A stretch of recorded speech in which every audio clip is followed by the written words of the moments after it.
Hello my dear student. Human reproduction chapter में आज का हमारा जो टॉपिक है उसका नाम है गैमेटोजेनेसिस। तो गैमेटोजेनेसिस वास्तव में क्या होता है और इसका डिफिनीशन क्या है, तो इसका बहुत सिंपल सा डिफिनीशन है। The formation of gametes from the gonads और primary sex organ is called gametogenesis. मतलब जो टेस्टिस है, जो ओवरी है, वहां से जो गैमेट्स का फॉर्मेशन होता है, गैमेट का जो निर्माण होता है, उसको हम गैमेटोजेनेसिस के नाम से जानते हैं, यानी कि युग्मक जनन। इसको हम हिंदी में क्या कहेंगे? युग्मक जनन के नाम से जानते हैं। गैमेटोजेनेसिस हिंदी में इसे क्या कहते हैं? युग्मक जनन, यानी कि युग्मक का निर्माण, युग्मक का बनना।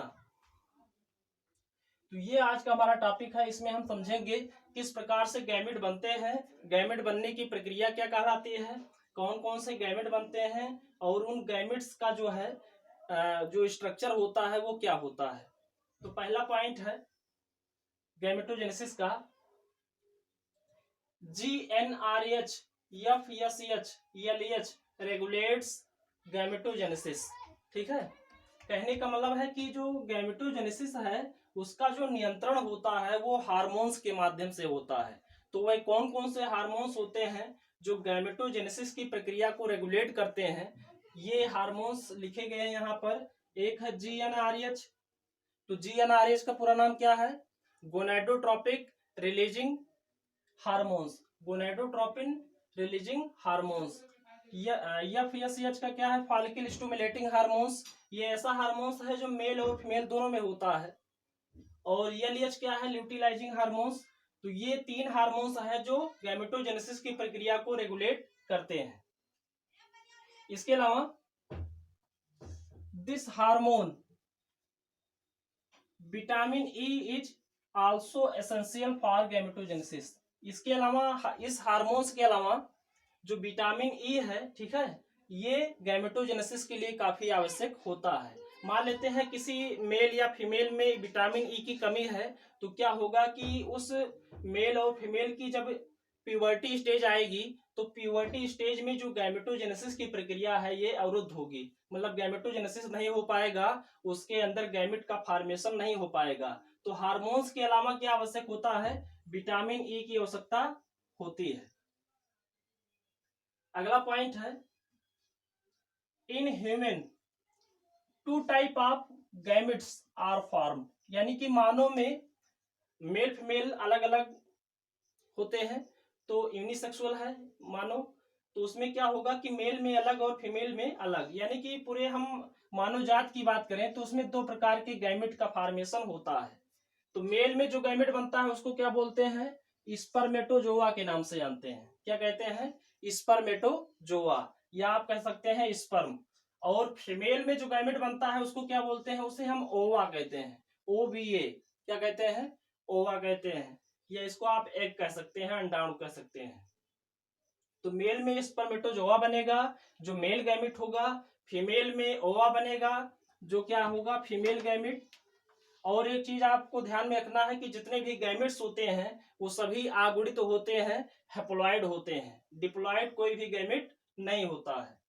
इसके अलावा अगला point, spermatogenesis is the formation of spermatozoa. यानी कि स्पर्मेटोजोआ के बनने की जो प्रक्रिया होती है वो क्या होती है? तो उसको हम स्पर्मेटोजेनेसिस कहते हैं। स्पर्मेटोजेनेसिस क्या होता है? The formation of spermatozoa is called spermatogenesis. तो इसी के बारे में हम लोग डिटेल में डिस्कस करेंगे, अभी आप इसे समझिए। तो स्पर्मेटोजेनेसिस का मतलब क्या होता है? शुक्र जनन। ठीक है, इसमें क्या होगा? शुक्राणुओं का निर्माण होता है। अगला प्रश्न यह है कि ओवा का जो फॉर्मेशन है वो क्या कहलाता है? तो उसको हम कहते हैं oogenesis। क्या कहते हैं? oogenesis। oogenesis is the formation of ओवा। यानी आपसे पूछा जाए कि oogenesis क्या है तो आप बताएंगे कि द फॉर्मेशन ऑफ ओवा इज कॉल्ड oogenesis। यानी कि अंडाणुओं का बनना ही क्या कहलाता है? oogenesis कहलाता है। तो एक वीडियो में हम स्पर्मेटोजेनेसिस पढ़ेंगे, दूसरे वीडियो में हम क्या पढ़ेंगे? oogenesis को डिस्कस करेंगे। अगला पॉइंट है, both are originate from primordial germ cells. यानी कि चाहे वो स्पर्मेटोजोआ हो चाहे ओवा, ये टेस्टिस या ओवरी के किस सेल से ओरिजिनेट हुए हैं, तो आपको ये पॉइंट याद रखना है, प्रीमोर्डियल जर्म सेल। ठीक है, इसको हिंदी में हम कहते हैं आदि जनन कोशिका। क्या कहते हैं? आदि जनन कोशिका के नाम से जानते हैं। शॉर्ट फॉर्म में इसे हम कहते हैं पीजीसी। ठीक है, पीजीसी, प्रीमोर्डियल जर्म सेल्स। ठीक है, प्रीमोर्डियल जर्म सेल्स यहां से ओरिजिनेट होते हैं, टेस्टिस में स्पर्मेटोजोआ और ओवरी में ओवा। इसीलिए इनको कहा जाता है व्हिच आर एक्स्ट्रागोनेडल वर्जिन। तो इस प्रकार के वर्जिन को हम क्या कहते हैं?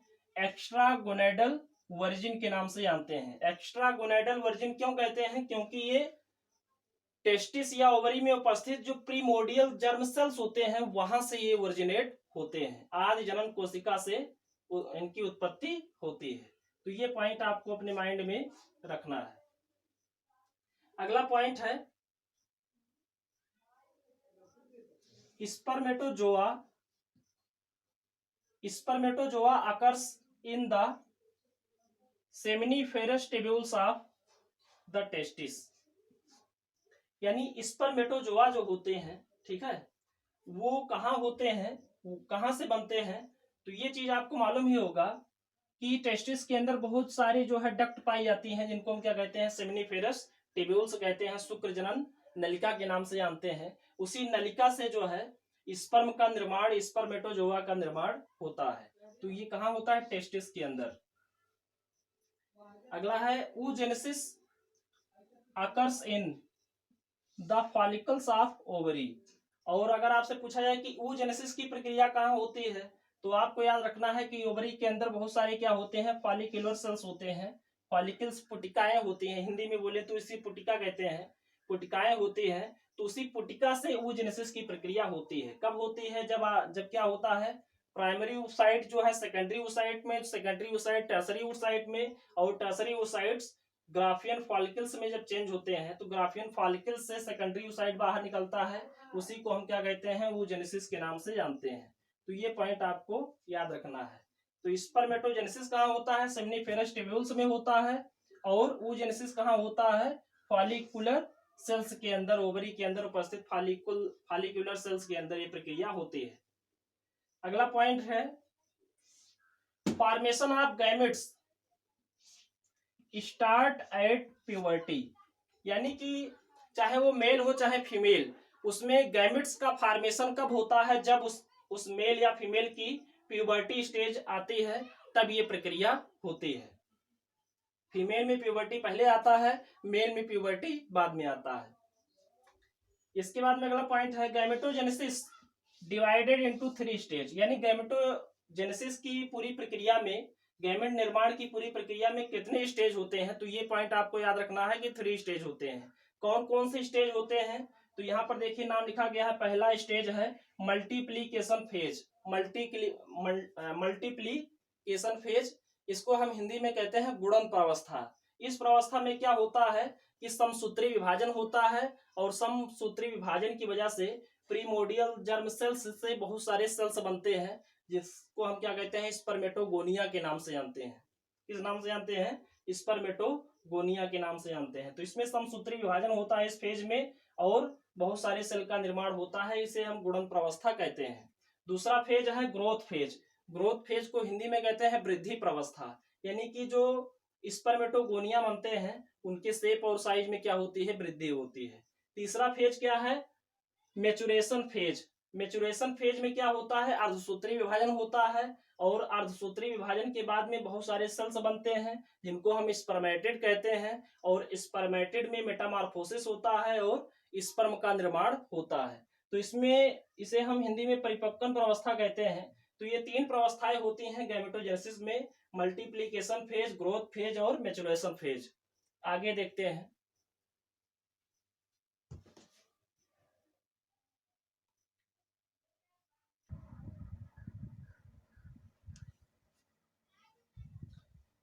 तो हम पहला पॉइंट पढ़ेंगे स्पर्मेटोजेनेसिस। स्पर्मेटोजेनेसिस, इसको हम हिंदी में कहते हैं शुक्र जनन, यानी शुक्राणुओं का जनन, यानी कि फॉर्मेशन ऑफ स्पर्म। तो स्पर्मेटोजेनेसिस क्या होता है, तो आपको याद रखना है कि the formation of sperm is called spermatogenesis. तो ये प्रक्रिया कैसे होती है, इसी पॉइंट को आपको समझना है। सबसे पहले हम जान लेते हैं प्रक्रिया स्टार्ट कब होती है।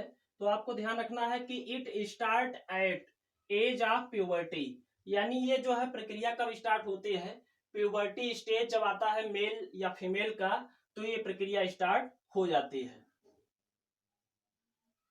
ठीक है, फीमेल की बात करें तो मेंस्ट्रुअल साइकिल, प्यूबर्टी आता है तो मेंस्ट्रुअल साइकिल स्टार्ट होती है, और मेंस्ट्रुअल साइकिल में ही क्या होता है, वो जेनेसिस होता है। मेल की बात करें तो उसके टेस्टिस के अंदर स्पर्मेटोजेनेसिस की प्रक्रिया स्टार्ट हो जाती है, जिसे हम शुक्रजनन कहते हैं। पूरी प्रक्रिया कितने पार्ट में डिवाइड है, इट इंक्लूड 2 स्टेजेस, यानी कि स्पर्मेटोजेनेसिस की जो प्रक्रिया है उसके कितने स्टेज होते हैं, तो उसके 2 स्टेज होते हैं। कौन कौन सा स्टेज होता है, पहला स्टेज है फॉर्मेशन ऑफ स्पर्मेटिड, यानी कि पहले स्टेज में क्या होता है, स्पर्मेटिड का निर्माण होता है। इसको हम हिंदी में कहते हैं पूर्व शुक्राणु का निर्माण। ठीक है, पूर्व शुक्राणु का निर्माण। और दूसरा क्या है, मेटामॉर्फोसिस ऑफ स्पर्मेटिड। ठीक है, मेटामॉर्फोसिस ऑफ स्पर्मेटिड, यानी कि पूर्व शुक्राणु का कायांतरण।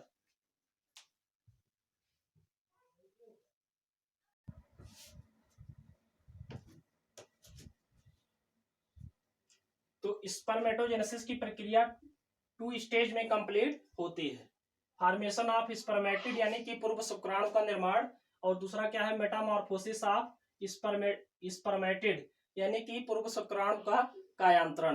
तो ये दोनों स्टेप मिलकर क्या बनाते हैं, स्पर्मेटोजेनेसिस, यानी शुक्रजनन की प्रक्रिया कंप्लीट हो जाती है। इसके अलावा एक पॉइंट और आपको माइंड में रखना है कि sperm released from seminiferous tubules by a process. कहने का मतलब है कि जब स्पर्मेटोजेनेसिस हो जाता है तो स्पर्मेटोजेनेसिस होने के बाद में क्या होगा कि स्पर्म का निर्माण हो जाएगा, और वह स्पर्म जो है सेमिनिफेरस टिब्यूल से बाहर निकलते हैं। तो एक प्रक्रिया के माध्यम से बाहर निकलते हैं, जिसको हम जो है स्पर्मिएशन के नाम से जानते हैं। क्या कहते हैं, spermiation. Sperm released from seminiferous tubules by a process called spermiation. ठीक है, क्या बोलते हैं, स्पर्मिएशन के नाम से जानते हैं। तो ये पॉइंट भी आप अपने माइंड में रखेंगे कि स्पर्मिएशन क्या होता है। अब हम पूरे स्टेप को समझ लेते हैं। यहां पर देखिए बताया गया है कि किस प्रकार से स्पर्म का निर्माण होता है।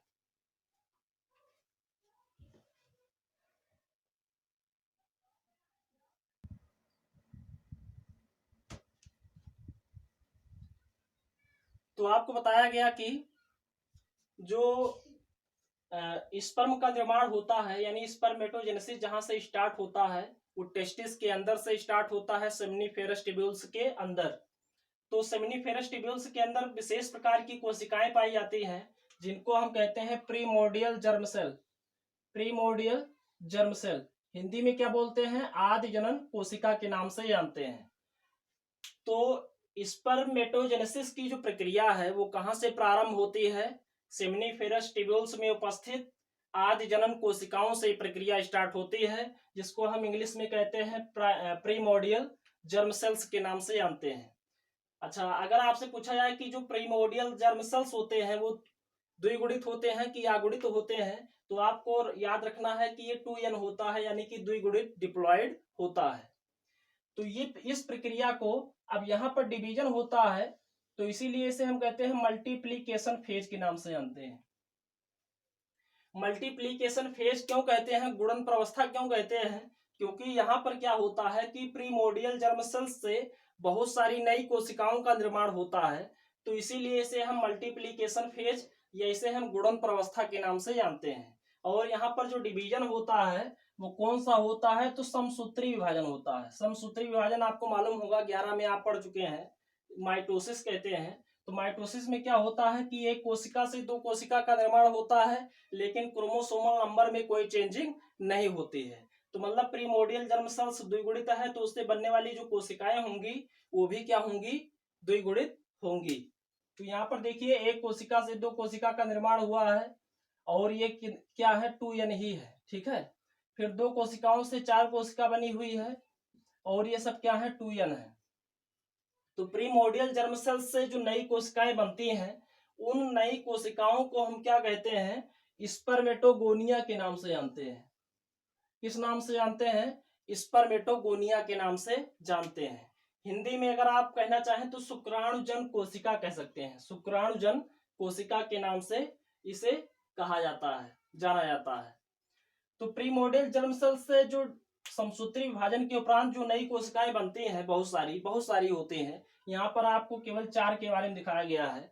तो इन कोशिकाओं को हम स्पर्मेटोगोनिया के नाम से जानते हैं।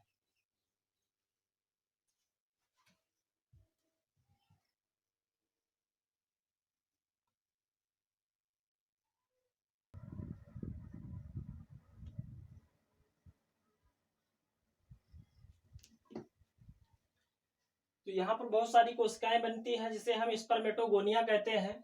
अब यहाँ पर एक कोशिका के डिवीजन को दिखाया गया है, ठीक है। जैसे यहाँ पे हो रहा है ऐसे यहाँ पर भी होता है। तो आपको केवल एक के बारे में मैं यहाँ पर डिस्क्राइब करूंगा। अब देखिए स्पर्मेटोगोनिया में क्या होता है, ग्रोथ फेज आता है, ठीक है, वृद्धि प्रवस्था आती है। और वृद्धि प्रवस्था जब आती है तो क्या होता है कि इसके शेप और साइज में क्या होती है, वृद्धि हो जाती है, ठीक है। यानी इसका आकार क्या होता है, बढ़ जाता है। ग्रोथ फेज होगा तो क्या होगा, इसका आकार क्या होगा, बढ़ जाएगा, ठीक है। और जब इसका आकार बढ़ जाएगा तो इस कोशिका को हम कहेंगे प्राइमरी स्पर्मेटोसाइट के नाम से जानेंगे, ठीक है। देखिए कोशिका के क्रोमोसोमल नंबर में कोई चेंजिंग नहीं हुई है, ठीक है। स्पर्मेटोगोनिया है और इसका ग्रोथ हो गया तो इसका आकार बढ़ गया, और बढ़े हुए आकार वाली कोशिका को ही हम क्या कहते हैं, प्राइमरी स्पर्मेटोसाइट के नाम से जानते हैं। तो प्राइमरी स्पर्मेटोसाइट कैसे बन जाता है, जब स्पर्मेटोगोनिया में ग्रोथ फेज आता है और इसकी वृद्धि हो जाती है, इसका आकार बढ़ जाता है, तो इसी को हम प्राइमरी स्पर्मेटोसाइट के नाम से जानते हैं। अब प्राइमरी स्पर्मेटोसाइट में अब कौन सा फेज आता है, तीसरा फेज, जिसको हम कहते हैं मैचुरेशन फेज, ठीक है, परिपक्वन प्रावस्था। और जब परिपक्वन प्रावस्था आता है तो प्राइमरी स्पर्मेटोसाइट क्या करते हैं, डिवीजन करते हैं। कौन सा डिवीजन करते हैं, मियोसिस, अर्धसूत्री विभाजन। और आपको मालूम होगा कि अर्धसूत्री विभाजन में क्या होता है, एक कोशिका से 4 कोशिकाओं का निर्माण होता है, लेकिन जो 4 नई कोशिकाएं बनती हैं वो क्या होती हैं, उनमें क्रोमोसोम की संख्या क्या होती है, पेरेंटल सेल की अपेक्षा आधी हो जाती है। तो यहाँ पर देखिए मियासिस हो रहा है, मियासिस फर्स्ट। मियासिस फर्स्ट में क्या होगा, आपको मालूम है कि मियासिस 2 स्टेप में होता है, myiasis first and myiasis second. तो मियासिस फर्स्ट में क्या हुआ, एक कोशिका से 2 कोशिकाएं बनी, और जो 2 नई कोशिकाएं बनती हैं इनको हम कहते हैं सेकेंडरी स्पर्मेटोसाइट कहते हैं। क्या कहते हैं, सेकेंडरी स्पर्मेटोसाइट।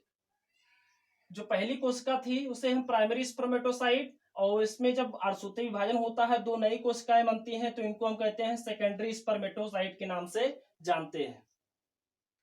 और सेकेंडरी स्पर्मेटोसाइट में मियासिस सेकेंड हो जाता है, तो मियासिस सेकंड हो जाएगा तो 4 कोशिकाएं बनेंगी, और 4 जो नई कोशिकाएं बनती हैं इन्हीं 4 कोशिकाओं को हम क्या कहते हैं, स्पर्मेटिड के नाम से जानते हैं, ठीक है। तो इस सेकेंडरी स्पर्मेटोसाइट से स्पर्मेटिड का बनना ही क्या कहलाता है, फॉर्मेशन ऑफ स्पर्मेटिड, यानी स्पर्मेटिड का निर्माण हो गया है। ये स्पर्मेटिड जो होते हैं हैवी होते हैं, मतलब भारी होते हैं, और नॉन मोटाइल होते हैं, नॉन मोटाइल, अगतिशील होते हैं, यानी गति करने में सक्षम नहीं होते हैं। तो इसी को हम क्या कहते हैं, स्पर्मेटिड के नाम से जानते हैं। अब क्या होता है अगले स्टेज में कि स्पर्मेटिड के बॉडी में कायांतरण हो जाता है, मेटामॉर्फोसिस हो जाता है। और मेटामॉर्फोसिस जो होता है इस प्रक्रिया को हम जो है स्पर्मियोजेनेसिस के नाम से जानते हैं। क्या कहते हैं, स्पर्मियोजेनेसिस, या इसी को आप बोल सकते हैं मेटामॉर्फोसिस ऑफ स्पर्मेटिड, यानी कि पूर्व शुक्राणु का कायांतरण।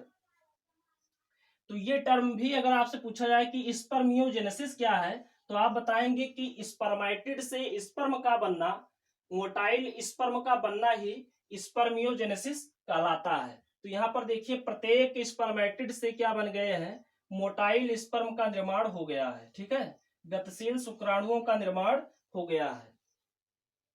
ये सब क्या है, स्पर्म है, ये क्या है, मोटाइल स्पर्म। कैसा होता है, टैडपोल लाइक होता है, टैडपोल लाइक, मेढक के लार्वा के समान ये होते हैं। ये क्या है, मोटाइल स्पर्म है, और ये स्पर्म जो है जाकर ओवा के साथ फ्यूजन करते हैं और जाइगोट का निर्माण करते हैं। तो इस तरह से ये फिगर जो है बहुत जरूरी है। अगर ये आपको समझ में आ जाएगा तो आपको स्पर्मेटोजेनेसिस की प्रक्रिया समझ में आ जाएगी।